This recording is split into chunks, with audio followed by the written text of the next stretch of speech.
Joint family में हम मन को शांत कैसे रखें।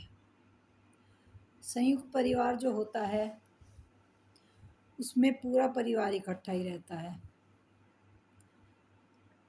और एक खूबसूरत अनुभव भी होता है संयुक्त परिवार में। लेकिन कई बार अलग अलग स्वभाव और विचारों के कारण मन अशांत हो जाता है, क्योंकि सबके विचार अलग होंगे, एक जैसे तो नहीं होंगे विचार।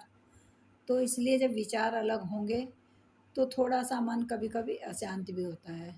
ऐसे में सबसे ज़रूरी है कि हर छोटी बात को दिल पर न लिया जाए, क्योंकि कोई कुछ कहे तो दिल पर मत ले। हर व्यक्ति को अपनी राय रखने का अधिकार भी होता है जब परिवार में जो है, लेकिन हर बात का जवाब देना ज़रूरी नहीं होता।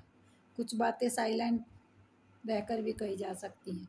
जहाँ सम्मान बना रहे वहाँ रिश्ते भी मजबूत हो जाते हैं जब हम संयुक्त परिवार में रहते हैं। दूरियों की कमियों पर ध्यान देने से बजाय उनकी इच्छा जो अच्छाइयाँ हैं उन पर ध्यान दें। देखने की आदत उनको डालें, बुराइयों को मत देखें। घर में प्रेम, धैर्य और समझदारी का माहौल बनाए रखिए। कभी कभी चुप रहना भी एक बड़ी समझदारी होती है परिवार में जब संयुक्त परिवार होता है। याद रखिए, जब संयुक्त परिवार में हम रहते हैं ना, तो परिवार के सुख का रहस्य सबको बदलने में नहीं, बल्कि एक दूसरे को स्वीकार करने में है। जो भी जैसा है हमें वो वैसा ही स्वीकार करना होगा। ये नहीं कि मैं इसे बदल दूँ, इसे बदल दूँ, क्योंकि सब अपनी आदत से में बंधे हुए हैं ना, तो इसलिए कोई भी नहीं बदला जा सकता। तो सहयोग, सम्मान और अपनापन सबका एक दूसरे के साथ होना चाहिए। वही मन का सच्चा सुकून मिलता है।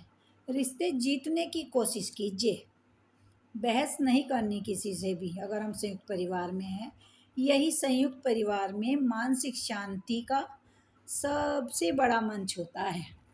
तभी मानसिक शांति मिलती है इंसान को जब वो सबके साथ एडजस्ट करता है। अगर हम बात बात में तुनक तुनक कर पड़ेंगे तो घर का माहौल एकदम खराब हो जाएगा। और संयुक्त परिवार के फ़ायदे भी हैं, बच्चों को बहुत कुछ सीखने को मिलता है और हमें भी बहुत सारी चीज़ें ऐसी हैं जो सीखने को मिलती हैं। तो ये ना सोचें कि संयुक्त परिवार के फ़ायदे भी हैं, नुकसान भी हैं। अगर आपको लगता है दोनों चीज़ हैं, लेकिन मानसिक शांति बनाए रखने के लिए कुछ मत करिए। जैसा कोई कह रहा है वैसे चलते रहिए, जो बड़े कह रहे हैं घर के। राधे राधे जी।